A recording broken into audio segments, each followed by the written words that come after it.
আসসালামু আলাইকুম প্রিয় দর্শক, যে যেখান থেকে আজকের ভিডিওটি দেখছেন অসংখ্য ধন্যবাদ সবাইকে। আজকের পর্বে তৈরি করে দেখাবো খুব মজাদার বেগুন দিয়ে পাকোড়া। সবাই তো আমরা বেগুন ভাজা করে খেয়েছি, আজকে আমরা অন্য রকম করে বেগুন ভাজা করে খাবো।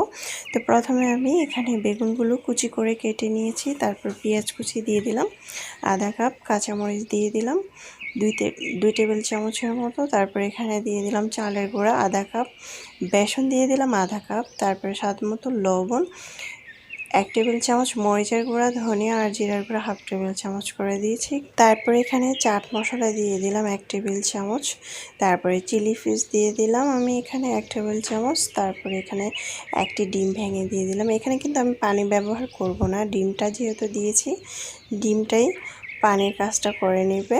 তো আমি খুব সুন্দর করে মেখে নেব। চালের গুঁড়াটা দিয়েছি যেহেতু এটা ক্রিস্পি হবে, ভাজার পরে খেতে ভালো লাগবে। অনেক সময় আমরা শুধু বেসন দিয়ে বানিয়ে খাইলে কিন্তু তখন ক্রিস্পি হয় না, তাই এখানে চালের গুঁড়োটা ব্যবহার করার কারণে এটা খুব সুন্দরভাবে ক্রিস্পি হবে। এটা কিন্তু মাখা হয়ে গিয়েছে, তো সাথে সাথে এটাকে দিয়ে দিতে হবে, না হলে পানি উঠে যাবে। তো তেলটা গরম করে আমি এখানে পরিমাণ মতো তেল দিয়েছি। তেলটা গরম করে আমি এখানে এক এক করে সবগুলো দিয়ে দেব, কোনো সেভড করতে হবে না। এভাবে আপনারা যেভাবে ইচ্ছে সেভাবে এটাকে তৈরি করে নিতে পারেন। তো আমি এভাবে করে নিলাম, নিয়ে খুব সুন্দর করে ভেজে নিচ্ছি। আপনারা চাইলে এখানে ডুবা তেল দিয়ে ভাজতে পারেন। আমি এটাকে আধা কাপের মতো তেল দিয়ে তেলটাকে গরম করে তারপর এটাকে ভেজে নিচ্ছি। এই পাকোড়াটা খেতে কিন্তু খুবই অসাধারণ লেগেছিল। সবগুলো আমি ভেজে নেব এভাবে লাল করে।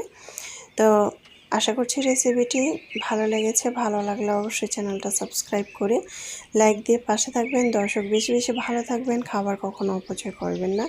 এখন আমি একটি বাটিতে পরিবেশন করে নিব। মাশাআল্লাহ, দেখতে খুব সুন্দর হয়েছে, খেতে তো আলহামদুলিল্লাহ।